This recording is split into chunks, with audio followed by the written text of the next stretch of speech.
Coulomb's law.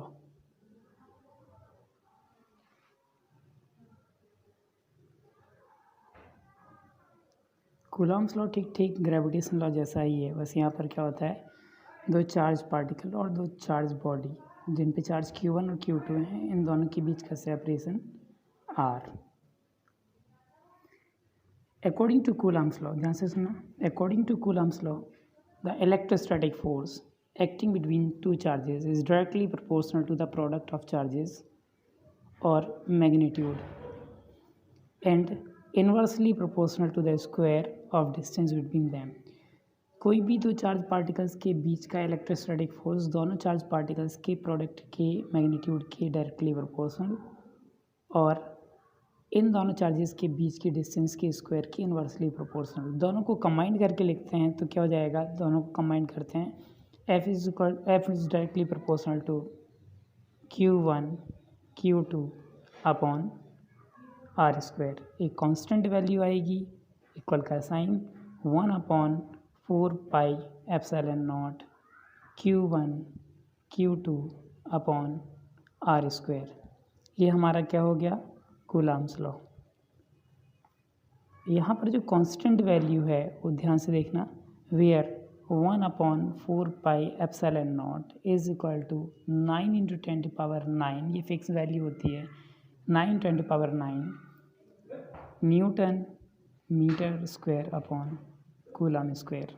Okay, यहाँ पर epsilon not अकेला जो है इसे हम बोलते हैं permittivity of free space,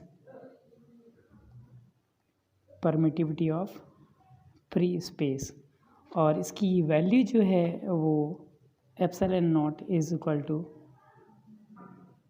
solve करते हैं इसके थ्रू, पाई की वैल्यू 4 और ये सब सॉल्व करने पर ये आता है 8.85 इंटू 10 टू पावर माइनस का 12 कूलम स्क्वायर पर न्यूटन मीटर स्क्वायर। यहाँ पर दिखाई दे रहा है लॉ के अकॉर्डिंग फोर्स चार्जेस के मैग्नीट्यूड के डायरेक्टली प्रोपोर्शनल, मतलब चार्ज की वैल्यू बढ़ाएंगे तो फोर्स बढ़ेगा, अगर डिस्टेंस कम करेंगे तब भी ये बढ़ेगा, डिस्टेंस बढ़ाने पर ये कम होगा क्योंकि ये R के साथ इन्वर्सली प्रोपोर्शनल है, R स्क्वायर के साथ। यहाँ पर एप्सिलॉन नॉट हमें क्या बताता है, परमिटिविटी ऑफ फ्री स्पेस को। फ्री स्पेस का मतलब यहाँ पर होगा वैक्यूम। ओके, एप्सिलॉन नॉट ये कब है, जब दोनों चार्जेस के बीच में कोई भी मीडियम नहीं है। अगर चार्जेस के बीच में कोई मीडियम आता है, तो ध्यान से देखना यहाँ पर, if a dielectric medium और slab is filled between plates या चार्जेस के बीच में एक डाइलेक्ट्रिक प्लेट रख दी, कोई इंसुलेटिंग मटेरियल हो सकता है या अदर सब्सटेंस होते हैं, वो आगे नेक्स्ट चैप्टर में पढ़ाया जाएगा, ध्यान से सुनना। तो क्या होता है, फोर्स का फॉर्मूला थोड़ा सा चेंज होगा, F is equal to 1 upon 4 pi epsilon naught. Epsilon naught के साथ यहाँ पर K और इंक्लूड हो जाएगा और यहाँ पर हो जाएगा Q1 into Q2 upon R square. Mod और सिंपली ये एक ही मतलब है दोनों का। ये एप्सिलॉन नॉट के इंक्लूड हुआ, where K is epsilon naught K, ये K इंक्लूड कर दिया गया। यहाँ पर K जो है, इस K को हम नाम देते हैं, ध्यान से देखना, जो K है इसे हम बोलते हैं डाई इलेक्ट्रिक कांस्टेंट, और K की वैल्यूज़ जो होती हैं, K की values K is equal to 1.0000 for vacuum और K इज़ 1.0005 फॉर एयर। ज़्यादा डिफरेंस नहीं है, डिफरेंट मटेरियल्स के लिए ध्यान देना। यहाँ पर जो वैल्यू आई है K की वो क्वेश्चन में डिफरेंट मटेरियल के लिए डिफरेंट हो सकती है। यहाँ पर फॉर्मूला में एप्सिलॉन नॉट K जो दिया है, एप्सिलॉन नॉट K, ध्यान देखना, एप्सिलॉन नॉट K को कंबाइंड तौर पर हम बोल सकते हैं epsilon naught K is equal to epsilon naught. Epsilon मतलब परमिटिविटी ऑफ मीडियम, जो भी मीडियम रखा जाएगा उसके लिए परमिटिविटी कही जाएगी। अब इस फॉर्मूले से एप्सिलॉन नॉट को ट्रांसफ़र करेंगे तो epsilon upon epsilon naught is equal to K, और इसके को ही हम एप्सिलॉन आर भी बोल सकते हैं। एप्सिलॉन आर का मतलब होगा रिलेटिव परमिटिविटी। तो रिलेटिव परमिटिविटी या डाइलेक्ट्रिक कांस्टेंट की डेफिनेशन बहुत सिंपल सी, it is the ratio of permittivity of medium to the permittivity of free space. The ratio of epsilon and epsilon naught is called dielectric constant की। अगर Coulomb's law in vector form पूछा जाए तो ध्यान देना, F is equal to जो general formula था 1/4 epsilon naught Q1 Q2 upon R square. इसके लेफ्ट साइड में force is a vector quantity, लेकिन राइट साइड में कोई वेक्टर क्वांटिटी नहीं है। तो 11th में हम पढ़ चुके हैं कि यूनिट वेक्टर अप्लाई करेंगे R cap. R cap is a unit vector, लेकिन हम सबको पता है R cap is equal to vector R upon mod of vector are.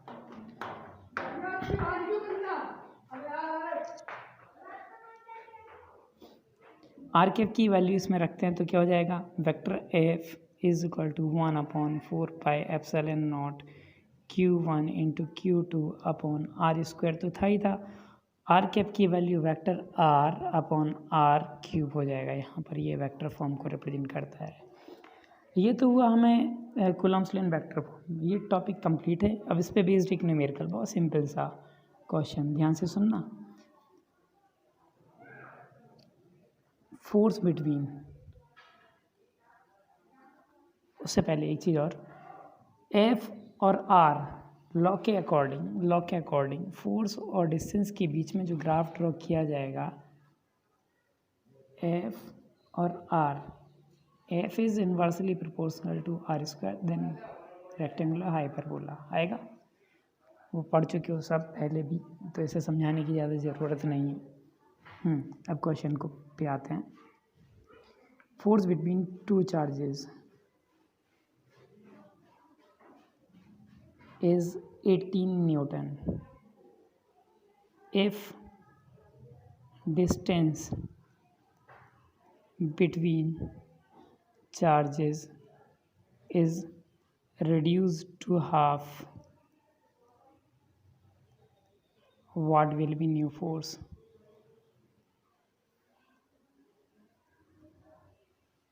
Okay, simple सा क्वेश्चन है सॉल्यूशन इसका, लेकिन सॉल्यूशन से पहले बटन को पॉज करके आप लोग इसको सॉल्व कर सकते हैं। ओके, बाद में चेक कर लेना। सॉल्यूशन बहुत सिंपल सा है। देखो, F is equal to 1/4 pi epsilon naught Q1 Q2 upon R square. F की वैल्यू कितनी दी है, सिंगल से दो चार्ज पार्टिकल होंगे, दोनों के बीच की कुछ डिस्टेंस रही होगी आर सपोज करी, और दोनों के बीच में फोर्स कितना है अभी 18 newton is equal to 1/4 pi epsilon naught Q1 Q2 upon R square. Equation number 1। अब न्यू फोर्स की बात करते हैं। न्यू फोर्स कब, जब डिस्टेंस को हमने चेंज किया, तो new force will be F dash is equal to 1/4 pi epsilon naught Q1 Q2। Magnitude of charges की कोई बात नहीं हो रही है, कोई चेंज नहीं है उसमें। यहाँ पर Q1 Q2 upon R square. अब आर कितना हो गया, R/2 का होल स्क्वायर। सॉल्व करते हैं इसे, तो F dash is equal to 1/4 pi epsilon naught Q1 Q2 upon R square by 4 ऊपर चला जाएगा, और ये दिख रहा है सबको, इसकी वैल्यू ये रखी हुई है इक्वेशन फर्स्ट में 18। Then F dash is equal to 18 into 4 means 72 newton. जैसा कि हमने बताया था पहले ही कि डिस्टेंस कम होने पर फोर्स बढ़ता है, तो वही आ गया, 4 टाइम्स इंक्रीज हो गया। ओके, नेक्स्ट अब हम बात करते हैं, अभी मैंने बोला ग्रेविटेशन लॉ। ग्रेविटेशन लॉ पे बेस्ड ये जो है हम पहले भी पढ़ चुके हैं 11th क्लास में, gravitational law, Newton's law of gravitation. तो नेक्स्ट टॉपिक हमारा होगा comparison of Coulomb's law with gravitation law, with gravitational law, Newton's law of gravitation ऐसा भी कह सकते हैं। कंपैरिजन की बात आती है तो कंपैरिजन में पहले तो बात करेंगे सिमिलरिटी की। सिमिलरिटी में क्या आता है, apart, both laws follows inverse square law. Inverse square law कोई नया नहीं है, सब पढ़ चुके हैं, वैसे डिस्क्रिप्शन हम बता दे रहे हैं यहाँ पर। F E is equal to 1 upon electrostatic force, F E is equal to 1 upon 4 pi epsilon naught Q1 Q2 upon R square. और दूसरा क्या, gravitational force F G is equal to capital G M1 M2 upon R square. Capital G बोले तो नहीं, capital G means universal gravitational constant की values भी याद होनी चाहिए सबको। ये सेकेंड इक्वेशन, दोनों ही लॉज इनवर्स स्क्वायर लॉ को फॉलो कर रहे हैं, मतलब F E inversely proportional to R square and F G also inversely proportional to R square, both laws follows inverse square law. Second important similarities की है, both forces are conservative. Conservative forces पता है ना क्या होते हैं, वही जो 11th में पढ़ चुके हो फिर से, जो पाथ पे डिपेंड ना करके अपनी इनिशियल और फाइनल पोजीशन पर डिपेंड करते हैं, उन्हें क्या कहते हैं, कंजर्वेटिव। सेंट्रल फोर्सेस भी कहा जा सकता है। बात करेंगे अब डिफरेंसेस की। डिफरेंसेस क्या हैं, पहला डिफरेंस तो यही है, ए पार्ट डिफरेंसेस का, इलेक्ट्रोस्टैटिक फोर्स और ग्रेविटेशनल फोर्स, ये ऊपर फॉर्मूला लिखे हुए हैं। ग्रेविटेशनल फोर्स केवल और केवल अट्रैक्टिव नेचर का होता है। क्या, gravitational force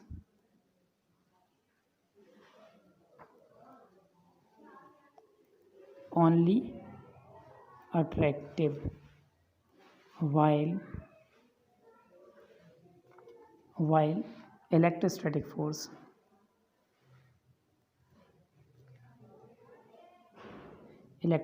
force will or may be attractive or repulsive।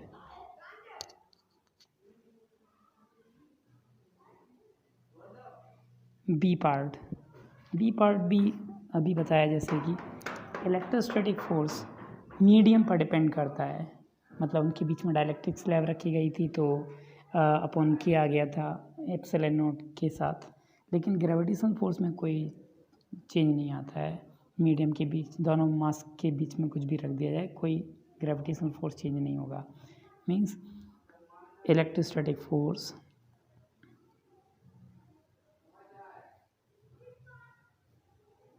depends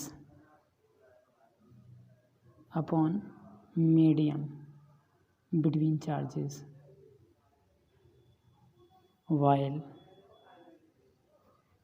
gravitational force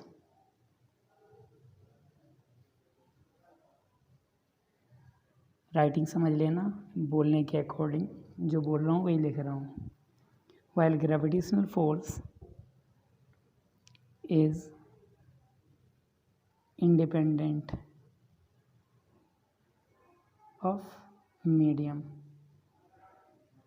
okay, third थोड़ा ध्यान देना, थर्ड क्या, इसी का सी पार्ट है, सी पार्ट डिफरेंस का सी पार्ट, एफ ई और एफ जी। फिलहाल हम बात करते हैं दो चार्ज पार्टिकल लिए, एक इलेक्ट्रॉन और दूसरा प्रोटॉन, दोनों के बीच की सेपरेशन आर। तो इनके बीच में क्या इलेक्ट्रोस्टैटिक फोर्स निकाला जा सकता है? हाँ, इलेक्ट्रोस्टैटिक फोर्स का formula 1/4 pi epsilon naught Q1 Q2 upon R square. 1/4 pi epsilon naught Q1 Q2 upon R square. इसे सॉल्व करते हैं तो 1/4 पाई एप्सिलॉन नॉट की value 9 × 10⁹ Q1 means charge of electron 1.6 × 10⁻⁻19 coulomb, और इतना ही दूसरे पर चार्ज, प्रोटॉन पर इतना ही चार्ज होता है, तो हम लिख सकते हैं इसका square upon distance r. Equation number 1 हुआ। ऐसे ही F G is equal to capital G, फिर से ध्यान देना, एफ इज इक्वल टू ये फार्मूला 9 10 पावर 9, 1.6 10 पावर माइनस 19 का स्क्वायर क्यों वो बताया मैंने अभी। इलेक्ट्रॉन और प्रोटॉन का चार्ज सेम होता है अपॉन डिस्टेंस इनके बीच की r। नेक्स्ट क्या हो जाएगा, capital G m1 m2 upon r square, ये क्या हुआ, ग्रेविटेशनल फोर्स। कैपिटल G की वैल्यू भूले तो नहीं हो, 6.67 10 power minus 11 into m1। Mass of electron 9.1 10 power minus का 31 kilogram. m2 mass of proton 1.67 10 power minus का 27 kilogram upon distance r square. ये सेकेंड इक्वेशन। जब Fe अपॉन Fg सॉल्व करोगे, सॉल्व करने पर क्या आता है, बहुत ध्यान से, अप्रॉक्स वैल्यू की बात कर रहे हैं, केवल हम पावर्स को यूज़ करेंगे। 9 9.1 लगभग एक जैसे हैं, कैंसिल हो जाएंगे, r स्क्वायर से r स्क्वायर कैंसिल हो जाएगा, और इसका 2.56 1.67 केवल पावर्स को सॉल्व करते हैं तो ये 10 पावर 41 टाइम्स आता है अपॉन 1। क्रॉस मल्टीप्लाई करेंगे तो क्या आएगा, Fe is equal to nearly equal to 10 power 41 times of Fg। मतलब electrostatic force is nearly equal to 10 power 41 times of Fg। Fg के कंपैरिजन में 10 पावर 41 टाइम्स ग्रेटर, बहुत हैवी है कंपैरेटिवली तो Fg। ओके, ये हमारा कौन सा लॉ होगा, इनका comparison. Okay, next topic next video में। Okay, thank you.